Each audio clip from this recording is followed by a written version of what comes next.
नमः शिवाय। ओम नमः शिवाय। हर हर महादेव। दोस्तों, आप सभी का आपके अपने चैनल में बहुत स्वागत है और आपका बहुत आभार है इतना प्यार और सपोर्ट करने के लिए। बहुत सारे जातक मुझे कमेंट्स बॉक्स में अक्सर ये कमेंट्स करते हैं कि हमारे घर में किसी व्यक्ति ने कुछ करवा दिया है, हम कुछ दिनों से, कुछ महीनों से, कुछ सालों से बहुत परेशान हैं, लोग हमसे बहुत जलते हैं। या तो हमारा काम पहले बहुत अच्छा चल रहा था लेकिन एकदम से कार्य बंद हो गया। दूसरा यहाँ भी शुरू होता है कि घर में संतान सुख नहीं मिल पाना, घर में विवादित स्थितियां, हमेशा लड़ाई झगड़े बने रहना, साथ ही साथ घर में इस तरह की चीजें होना जिन चीजों को लेकर बार बार ऐसे चीजें जो सामान्य नहीं हमें असामान्य सी दिखाई देती है। हम बहुत परेशान होते हैं, बहुत तनाव में होते हैं, घर में मन नहीं लगता है और हमें बहुत तरह तरह की चीजें जीवन में फेस करने को मिलती है। हम बहुत कोशिश कर रहे हैं कि किन्हीं हालातों से हम बाहर निकले, लेकिन फिर भी हम बाहर नहीं निकलते हैं। रोज हारते हैं, फिर खुद को खड़ा करते हैं और हम जीवन में धीरे धीरे आगे बढ़ रहे हैं। जब ये प्रश्न आपके मन में उठता है तो आपको यह वीडियो पूरा देखकर अपनी खुद की आपको मदद करनी चाहिए। इस वीडियो में जो बातें आपके साथ साझा करने वाला हूँ वह सभी बातें आपके जीवन में बहुत महत्वपूर्ण भी है और आपके जीवन में इस पूरी परिस्थिति से आप कोई व्यक्ति आपको बाहर नहीं निकल पाएगा। सिर्फ और सिर्फ यह वीडियो देखकर आप अपने इन हालातों से बाहर निकल जाएंगे। ये मैं आपको दावे के साथ चीजें बता रहा हूँ। अब रही बात कैसे निकलना है, क्या चीजें, उन सभी को हम बहुत विस्तार से इस वीडियो में समझेंगे। इस वीडियो को सिर्फ अंत तक देखकर, आखिरी तक देखकर आप अपनी मदद कर सकते हैं। आपने वीडियो यहाँ तक सुनते आए तो एक निवेदन है कि आगे सुनने से पहले कमेंट्स में भोलेनाथ का नाम लिख दे, वीडियो को लाइक कर दे, चैनल को सब्सक्राइब कर दे। और अगर आप चाहते हैं अपनी कुंडली का विश्लेषण हमसे करवाना, स्क्रीन के ऊपर नंबर चल रहे हैं, आप आए व्हाट्सएप पर अपॉइंटमेंट लेकर हमसे बात कर सकते हैं। उसका फीस, उसका शुल्क लागू है। दोस्तों, जब कभी भी इस तरह के प्रश्न किसी भी जातक के जीवन में खड़े होते हैं कि किसी व्यक्ति ने हमारे घर में, परिवार में कुछ करवा दिया है, यह व्यक्ति के बुरे हालातों में शुरू होता है। बुरे हालातों में जब व्यक्ति के मन में यह भ्रम या तो कोई व्यक्ति भर देता है या उसे स्वयं को ऐसा लगने लग जाता है कि किसी ने कुछ करवा दिया है। दूसरा भ्रम यहाँ से शुरू हो जाता है कि जब व्यक्ति के साथ चलने वाले लोग बहुत आगे तरक्की करते हैं, वो नहीं कर पाते हैं, तब भी उन्हें इस तरह की चीजें लगती है। जो लोगों को उन्होंने सिखाया वो लोग आज आगे बढ़ गए और वो पीछे रह गए।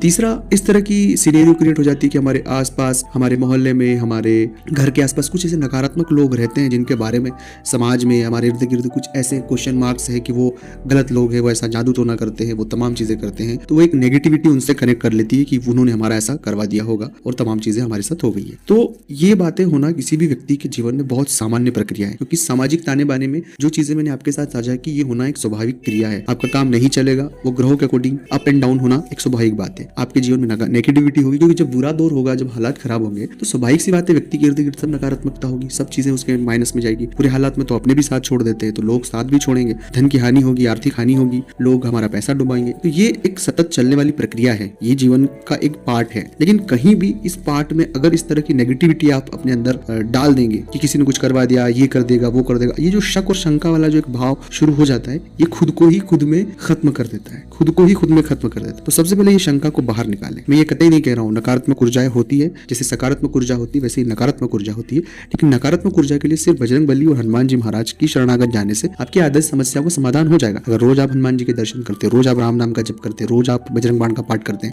अपने घर के आसपास हनुमान जी के मंदिर दर्शन करने जाते, कोई भी इस तरह के नेगेटिव पावर आपको कुछ नहीं कर सकती। भूत पिशाच निकट नहीं आवे, महावीर जब नाम सुना तो वो सभी बाधाओं को स्वाभाविक रूप से हर लेते हैं। तो ये सिर्फ छोटा सा कॉन्सेप्ट अपने दिमाग में क्लियर रखें। ये छोटा सा कॉन्सेप्ट आप में दिमाग में अगर क्लियर रहेगा तो आपकी बहुत समस्याएं खत्म हो जाएगी। दूसरी समस्या कि हम खुद को नेगेटिव ना करें। मैं मानता हूँ आपके हालात बहुत खराब है, जो नेगेटिविटी का पूरा भार है, जो हमारा मन मस्तिष्क बहुत नेगेटिव हो जाता है, ये राहु की वजह से होता है। इसलिए जितना हो सके उतना राहु के प्रयोग आप करें। राहु के प्रयोग होते हैं, पीपल का वृक्ष लगाए, पीपल के वृक्ष के नीचे सरसों के तेल का दीपक लगाए, पीपल को जल चढ़ाए, जितना हो सके वृक्षारोपण करे, जरूरतमंद लोगों की मदद करे जो आप कर पाए। जैसे मान लीजिएगा किसी को शिक्षा की किताबें तो किताबें दे पाए, पेन दे पाए, 5 रुपए का पेन आता तो पेन, पेंसिल, रबड़, जो चीजें। तो आप अपने घर में हमेशा नियमित रूप से बजरंग बाण, हनुमान चालीसा का पाठ करें, या अपने मोबाइल में या ऑडियो टेप बाजार से मिलता है, अगर आप अफोर्ड कर पाए, आप ले पाए तो वो लगाकर घर में 24 घंटे चलने दे। अगर हो सके जितनी ज्यादा देर तक चला दे, हनुमान चालीसा बार बार आप चलाने दे, चलते रहने। आपके घर में जो एक नेगेटिव एनर्जी है, जिस एनर्जी आपके द्वारा ही निर्मित की गई है, क्योंकि जब कोई व्यक्ति अपने घर में बहुत ज्यादा नेगेटिव लड़ाई झगड़े तमाम चीजें चलती रहती है तो आप अच्छा नहीं सोच पाओगे, और जहाँ अच्छा नहीं सोच पाओगे स्वाभाविक सी बात है कि नेगेटिविटी क्रिएट होना। तो एक ऐसी ऊर्जा जनरेट होती है हनुमान चालीसा से, पॉजिटिविटी की, कि जो हमारी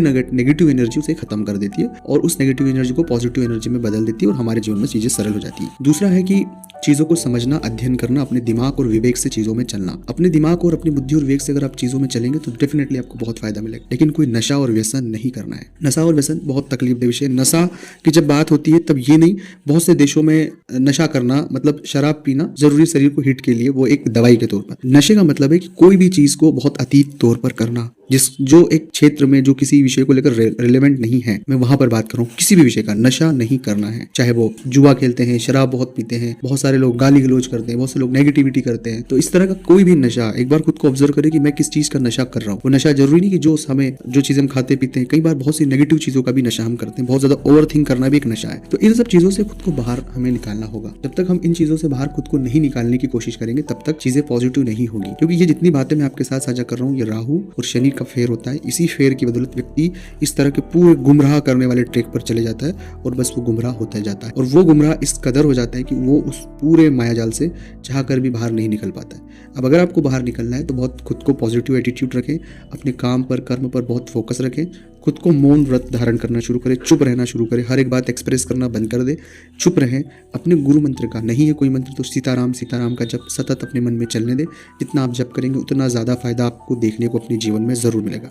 इसके अलावा कोई भी परिस्थितियाँ हो, चाहे कितनी भी खराब परिस्थिति हो, हिम्मत नहीं हारना है, निडर रहना है, साहस रहना है और खुद को पॉजिटिव रखना है। जब इस तरह की इच्छा शक्ति, मैं मानता हूँ कि इस तरह की इच्छा शक्ति के लिए बहुत हिम्मत की आवश्यकता है, लेकिन इस तरह की इच्छा शक्ति आपको जीवन में जितने सारे ग्रहों के नकारात्मक प्रभाव है उनसे हमेशा बचा कर रखेगा और आप अपने जीवन में उन्नति करेंगे। आप ये वीडियो अपने यहाँ तक सुना समझा, अगर अच्छा लगा हो तो वीडियो को लाइक करें। आपको वीडियो कैसा लगा ज़रूर कमेंट्स बॉक्स में बताएं। और अगर आप चाहते हैं अपनी कुंडली का विश्लेषण करवाना, अर्थात आप अपने जीवन में अगर इस तरह की कोई परेशानी से गुजर रहे हैं या कोई भी परेशानी से आप गुजर रहे हैं तो स्क्रीन पर नंबर चल रहे हैं, आप आएँ, व्हाट्सएप पर अपॉइंटमेंट लेकर हमसे बात कर सकते हैं। उसका फीस शुल्क लागू है दोस्तों। हमसे जो भी मदद हो पाएगी हम जरूर आपकी करेंगे। तो मिलते हैं अगले वीडियो में, तब तक के लिए ओम नमः शिवाय, हर हर महादेव, जय शिव शंभो।